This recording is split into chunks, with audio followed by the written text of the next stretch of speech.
didn't think the meetings would go on for so long, but everyone seemed pretty fired up, huh?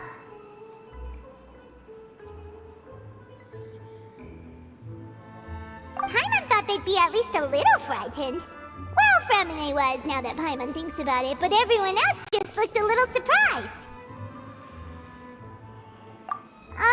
Well... It's hard to say. Paimon doesn't have any experience with this sort of thing. But with you around, Paimon sure will do great. After all, you're the most reliable person in the world, aren't you?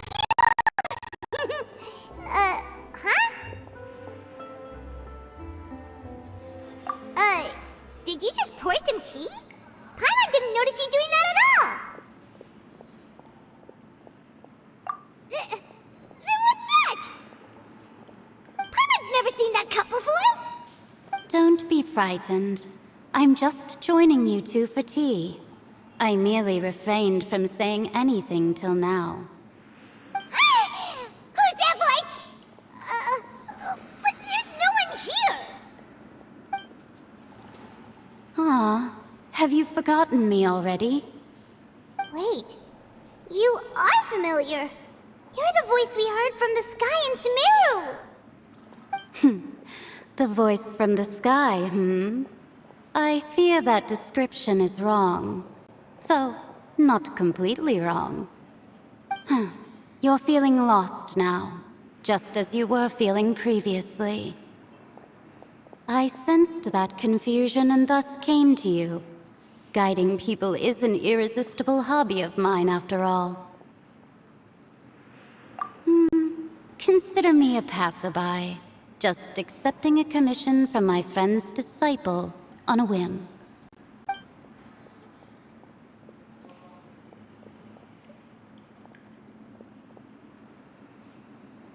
The prophecy. Yes, what has been prophesied will be fulfilled. You may view such things as the history of the future. What? Then is there any way we can stop it? I believe you have witnessed a failed attempt with your own eyes. Can everything in Teyvat so easily be changed?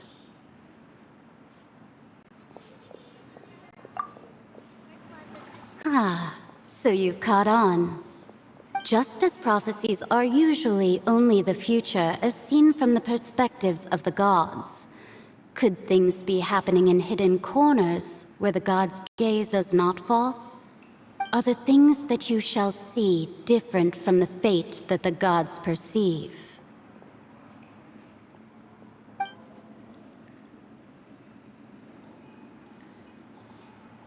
What is she talking about? It all sounds really impressive and important and stuff, but it also sounds kind of scary.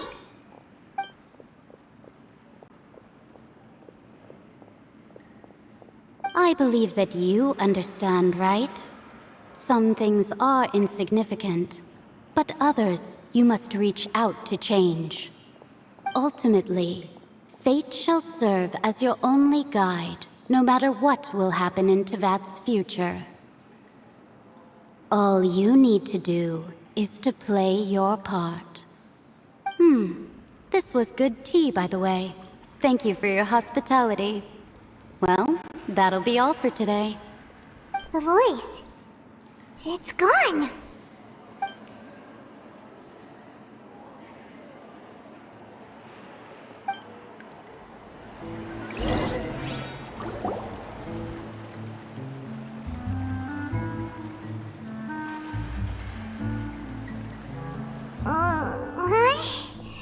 I want to hear someone talking. All right, coming. Hey, it's you who's getting lazy, okay? Well, I see I've walked in on some lively banter. Luna! Fine, just fine. I went to take part in that Steambird panel. It turned out to be more interesting than I expected. Not all Fontanians are pessimistic about this. One journalist mentioned that sitting around and waiting for the end to come would be wrong, and that they should make their own rescue preparations. I agreed, so we had a brief chat with her. Did she have pink hair by any chance? Why, yes! It was Charlotte. You remember her, right? That daredevil journalist? I'm in full support of her view. Prophecies are very important, but how can people allow their lives to be commandeered by just a few words? That's right! Paimon's glad to hear something sensible for once. Ah, yes. About what we had discussed before. I did try, but I'm afraid I couldn't reach the old hag. I'll try again tonight, but I wouldn't get your hopes up. Huh?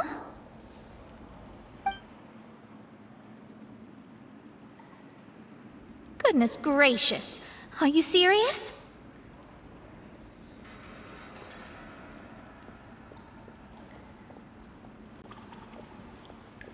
She said that even the god's gaze has blind spots. Pretty bold if you ask Paimon. Most people would believe the gods to be all-knowing, right? The Hexen Circle members are certainly anything but ordinary. As for the mage named N, the old hag has mentioned her a few times. She said that N's sense of direction is incredible, and that she loves guiding those who are lost. But I've never met her, and if she were still alive, she'd be... well, suffice it to say that the hag's at least a few hundred now, and N's been around for longer than that. Whoa. The Hexen Circle sounds like a scary group. But they must really stay in shape to live so long. Their abilities alone are pretty terrifying. If she came to see you personally, then the problem you're facing must truly be of great importance. Well, it's not like Paimon could understand anything she said. Yes, she was quite cryptic, but I suspect she means that there is still a way to turn things around. She didn't say when or what that would be, though, so... perhaps it is something that you cannot know right now.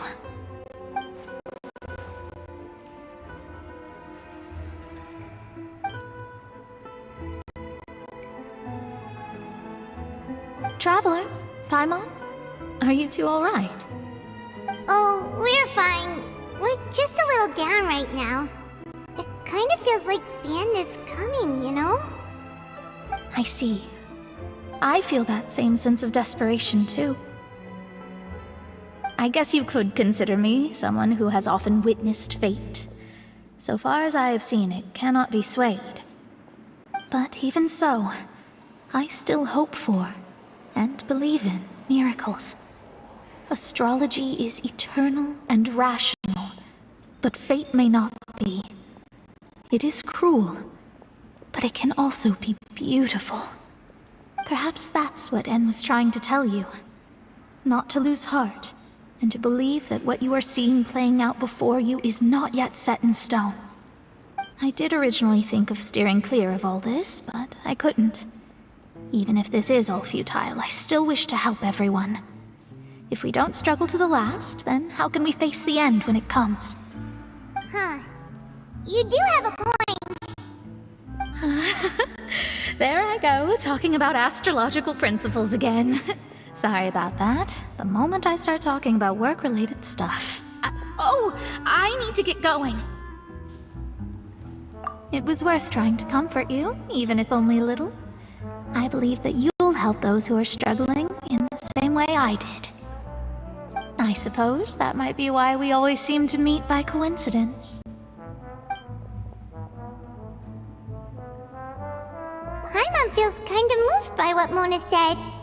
But also kind of sad, too. Hey, Traveler. Paimon suddenly feels like going outside for a walk. Let's go. Let's walk around the city, shall we? There's a few spots we always like to walk by. Paimon's in a really great mood today. Don't know why, but Paimon's head is filled with happy thoughts. Why don't we make the most of it? Let's take a walk around Fontaine and maybe buy some souvenirs and grab a tasty snack.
Melusines are beautiful creatures.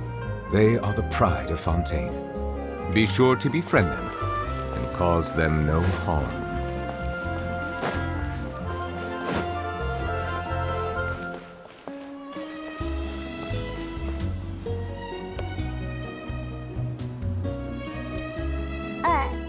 Huh? Our names are written in this newspaper. What's going on? Let Paimon see! The underwater stronghold, the Fortress of Meripede, has continued in its noble autonomy, but that does not mean that others cannot interact with it. My recent attempts to enter the fortress bore little fruit. Huh. Guess Charlotte still hasn't given up on that. Thus, did an Outlander friend become the focus of this report? A blind adventurer with their white fairy, legends trailing in their wake. It is said that this mysterious traveler once visited the underwater fortress. So while the fortress's interior remains a mystery behind closed doors, do not fear, for the tales of the traveler contain surprises in spades. Journalist Charlotte's biggest scoop yet, the Traveler's Trail, World Walker. Huh. Charlotte took so many awesome photos of us and we never even noticed her. She hasn't been able to get a hold of anything at the fortress, so since we're easier to find, she's using us as the subject matter instead? Ugh, seriously? Well, fine. Those headlines and photos do look cool, so Paimon will forgive her this time.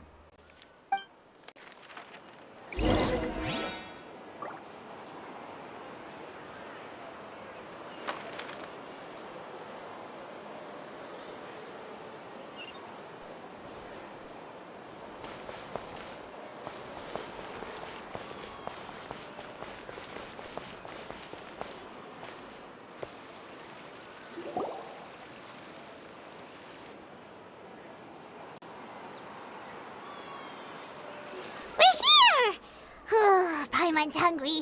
Should we go in and get something to eat?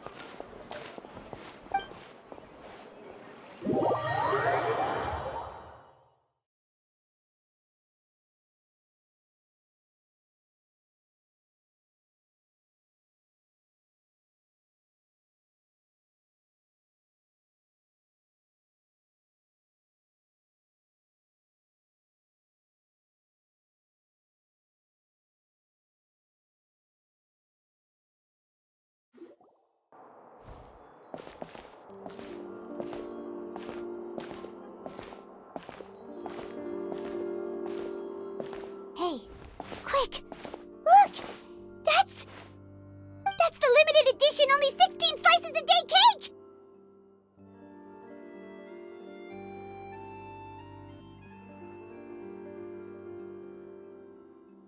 It was so delicious the last time we tried it. Despite the tense situation we were in, let's give it another go. I'm sure it'll be great.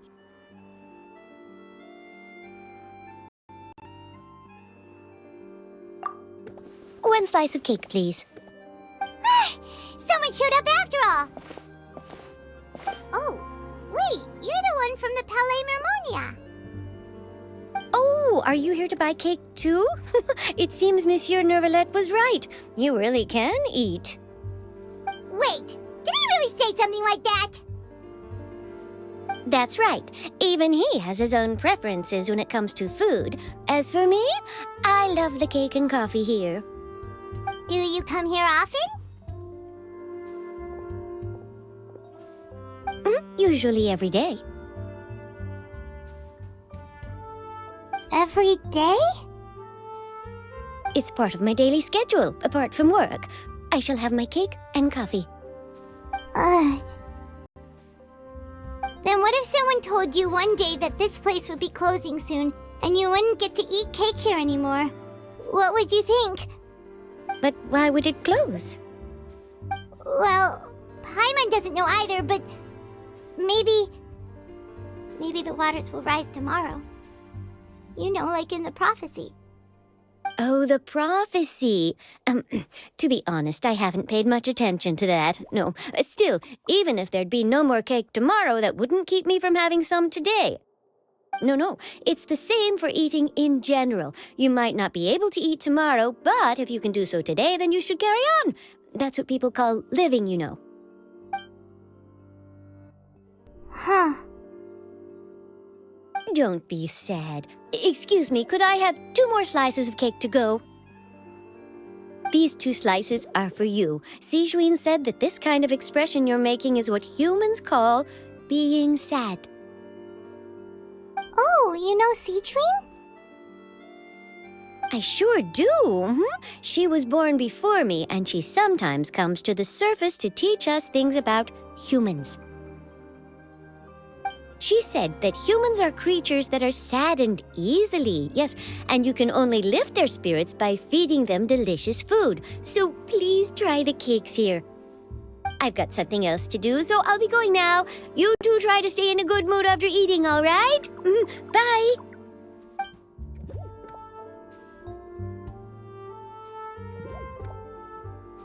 And there she goes.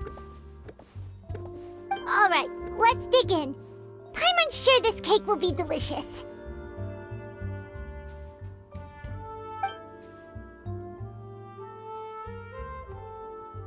It's more delicious than last time, and the flavor gets even better with a sip of tea.